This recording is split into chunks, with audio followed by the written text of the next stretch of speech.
Senang sekali Ibu Bapak Saudara semuanya menyapa Anda di program Bible Everyday. Hari ini kita akan belajar dari 2 Raja-Raja pasal yang ke-16. 2 Raja-Raja pasal yang ke-16 ini merupakan kisah daripada Raja Ahaz, yaitu dari kerajaan Yehuda. Ibu Bapak Saudara semuanya, saya ingin berikan sedikit deskripsi gambaran siapakah Raja Ahaz ini. Raja Ahaz yang diceritakan di 2 Raja-Raja pasal yang ke-16 ini adalah raja yang jahat. Alkitab mencatat bahwa raja ini mempersembahkan korban di bukit-bukit pengorbanan, menyembah berhala, menyembah dewa-dewa asing. Kemudian Raja Ahaz ini juga orang yang mengandalkan manusia dan tidak mengandalkan Tuhan. Terbukti ketika mendapat ancaman dari bangsa lain, yang dilakukan Ahaz adalah dia meminta bantuan kepada Raja Asyur. Alkitab mencatat di dalam ayat yang ke-7, Ahaz menyuruh utusan-utusan kepada Tiglat-Pileser Raja Asyur mengatakan, "Aku ini hambamu dan anakmu, majulah dan selamatkan aku dari tangan Raja Aram dan dari tangan Raja Israel yang telah bangkit menyerang aku."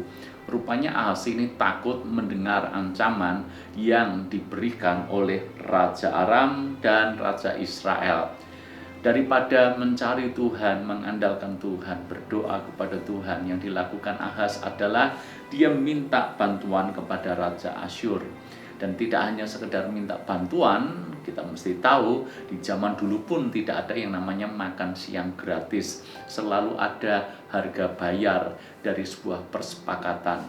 Dan demi dia mendapatkan keamanan, maka Ahaz pun memberikan upeti. Masalahnya, yang dibayarkan kepada Raja Asyur adalah perak dan emas yang terdapat dalam rumah Tuhan.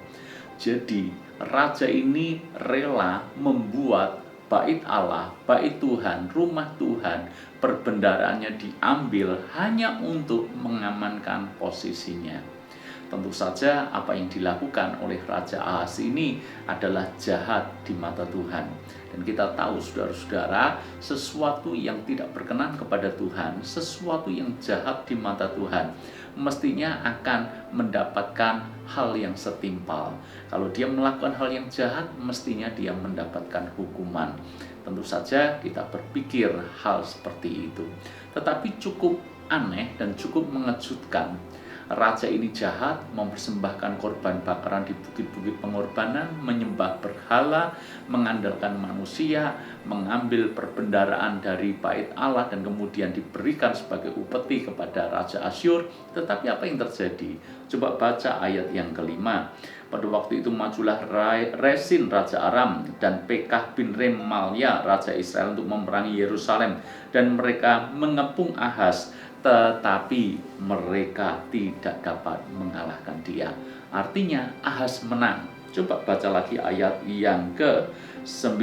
Maka Raja Asyur mendengarkan permintaannya dan maju melawan Damsyik, merebutnya dan mengangkut penduduknya tertawan ke Kir, tetapi Resin dibunuhnya. Jadi melalui pertolongan Asyur, musuh-musuh daripada Ahaz dikalahkan. Saudara-saudara, ini mungkin menjadi sebuah pertanyaan besar, tanda tanya besar.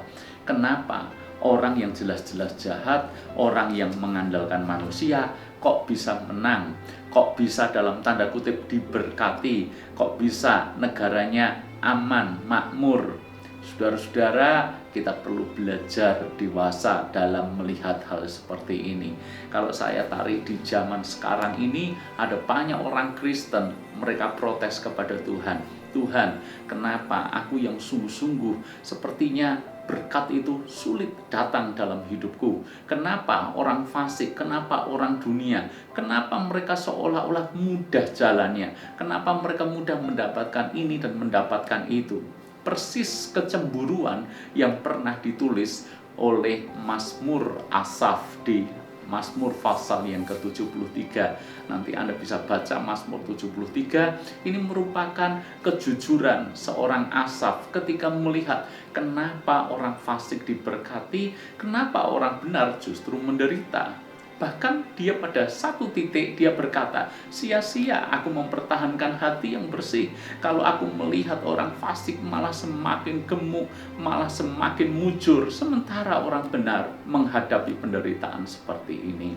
Tapi di Mazmur pasal 73 itu, di akhir kisah itu Tuhan mencelikkan mata Asaf untuk melihat bagaimana akhir kisah hidup orang-orang fasik. Memang dari awal mereka sepertinya diberkati, memang dari awal seolah-olah hidup mereka selalu mujur, mulus, dan lancar-lancar saja. Tetapi Alkitab mencatat sesungguhnya Tuhan menempatkan orang-orang fasik ini berada di tebing jurang, sedikit lagi jatuh dan selesai sudah. Saudara-saudara, jangan pernah curiga kepada Tuhan. Kenapa aku tidak diberkati? Kenapa orang dunia diberkati? Persis seperti kisah Ahaz ini. Mungkin kita bertanya-tanya, raja yang jahat, raja yang mengandalkan manusia, raja yang menyembah berhala, kenapa menang? Bukankah harusnya kalah? Kita belajar untuk percaya segala sesuatu ada dalam kedaulatan Tuhan, segala sesuatu ada dalam rencana Tuhan. Jangan pernah iri terhadap kemenangan orang fasik. Jangan iri terhadap kemujuran orang berdosa. Lakukan bagian kita, mempertahankan hati yang bersih, mempertahankan hidup yang benar di hadapan Tuhan. Saya percaya bahwa segala sesuatu itu sudah ada bagiannya masing-masing. Apa yang Anda lihat mujur hari ini, tetapi kita tidak pernah tahu apa yang terjadi kepada mereka beberapa waktu yang akan datang. Demikian pula ketika Anda melihat orang benar menderita hari ini, kita pun tidak pernah tahu bahwa sebenarnya Tuhan sudah menyediakan kemuliaan buat mereka semuanya. Jadi daripada kita berspekulasi menurut pola pikir kita sendiri, lebih baik percaya kepada kedaulatan Allah, lebih baik percaya bahwa Dia Bapa yang baik, Dia merencanakan yang baik kepada anak-anaknya.